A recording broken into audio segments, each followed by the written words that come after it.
In this video, you're going to see this old, beautiful coffee table restored back to new. Now, what I love about this is it's not going to be restored traditionally where you sand it, put a stain on it, and then put a lacquer on it for protection. It's going to be sanded down and prepped, but Dynog is going to be put on top, which is super cool because Dynog actually is going to wear better long-term than natural lac that normally is put on tables.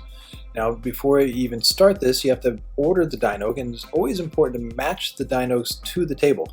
Now, what's traditionally normal with tables is that the legs and the underside of the table hold up quite well. As you can see here, it's actually in quite good condition for the most part. So you want to just match it up to the book. You want to try to match as close to color and grain as possible. Once you order that, in this case you need about 2 yards, around 2 meters. It's all about prep. Now with Dynog, it's really important to get a perfect surface. So here you're going to use two types of sanding paper, one 120 and the other 240 because it's so beat up. So you really want to kind of get the big thick stuff off first, then fill in any kind of holes with Bondo.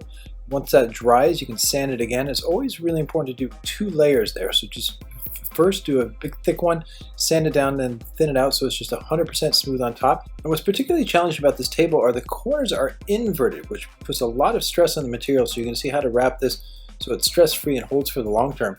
So now that it's been sanded down, it's super smooth. It's all about cleaning. Isopropyl alcohol so it dries really quick. And with these kind of tables, because it's old and especially when the lacquer wears off, this dirt builds up on there, as you can see. So clean with extra elbow grease, lower the surface energy of any sections that are going to be in the way when you're wrapping on the underside. Then it's all about Primer 94. Primer 94, any areas where filler was used, so just kind of scan the area, then make sure you put Primer 94 on any of those areas. Primer 94 takes around 5 minutes to dry. Then you have to apply it within about an hour. So you have a little window of about, let's say, an hour. Once you apply, wait 5 minutes, then go. And with Primer 94, you're not only going to put it on the areas where you used fill, but you also want to put it on any type of edges. So here, this particular table has edges on the top, edges on the bottom, and then you're going to wrap it around about a ½ inch underneath the table. So definitely put Primer 94 on almost the entire side and underside, about a ½ inch behind. Now that it's ready to wrap, put a drop cloth on the ground because this particular table is being done during a home renovation, so lots of dust in the air, so you want to minimize the dust with the drop cloth. Also don't have any tables because there's really truly lots of construction work going on, so it's hard to set up any tables to spread the Dynog out.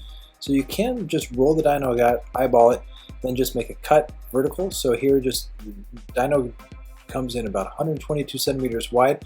So here trimming off a little bit on the side because the table's not as wide as that, and this can be used for scraps for practice, but it's always good to save Dynog just for practicing because it is a nuanced film, so always save those scraps.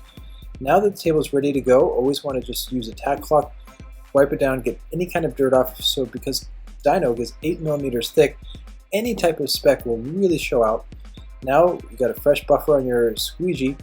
You want to cut what's called a zipper cut right there.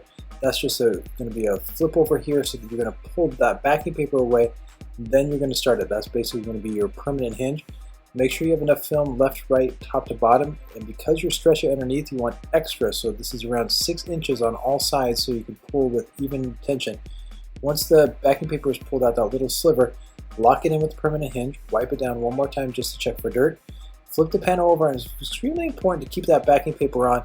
And what's also very important is Dynog is a one-shot deal. It's not something you want to pick back up because if it's a permanent adhesive, once you pick that material back up, if there's any kind of clear coat or it might pick up even specks of wood if you pick it back up. So never really let it touch, keep that backing paper on, or at least fold it over so it keeps about a 10-degree angle off the table. Once it's on the main surface area, now it's all about the corners, and this is where it gets interesting for Dynog.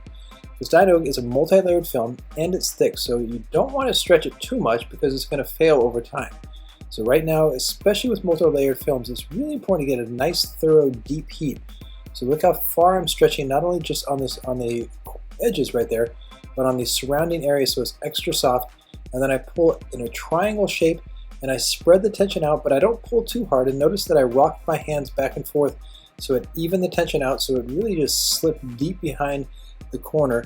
And I didn't go all the way under, but I went as deep as the film allowed me to go. Then I stretched the material to the middle.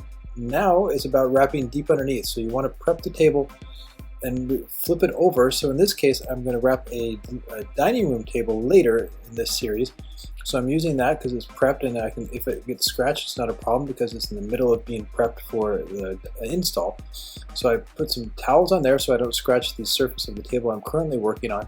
And now you can see that I'm really finessing the material away from the corners, and you really want to wrap Dino about a centimeter behind the bottom edge there. So really trying to finagle it, but not pull too much. So it's a combination of just letting it relax a little bit with heat, but just getting it to the edge. And once all 4 corners are wrapped, it's time to cut. It's really important to have a super sharp blade, a very light touch, and keep the blade at a 10-degree angle. This will just mean that the blade cuts right through the film, but doesn't cut through onto the table. So this takes some practice. This is why you want to keep those scraps. If you're new to Dino, definitely use those scraps to practice cutting. Once all the material is cut away, you just simply remove it. Move the masking tape, double check that there's no wrinkles, but here it's super smooth right on the edge. And Dino, once it sets, it really holds extremely well for the long term.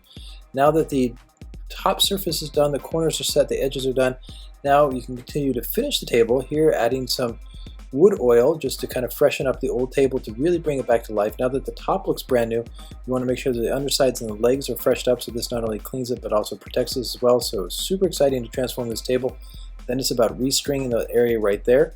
So once you get all that restrung, then you got a brand new table. So instead of buying a brand new table for the house, you can take this old crappy table found on the street, super cool shape, and this is actually a very expensive table back in the day, and now it looks like it did back in the day as well.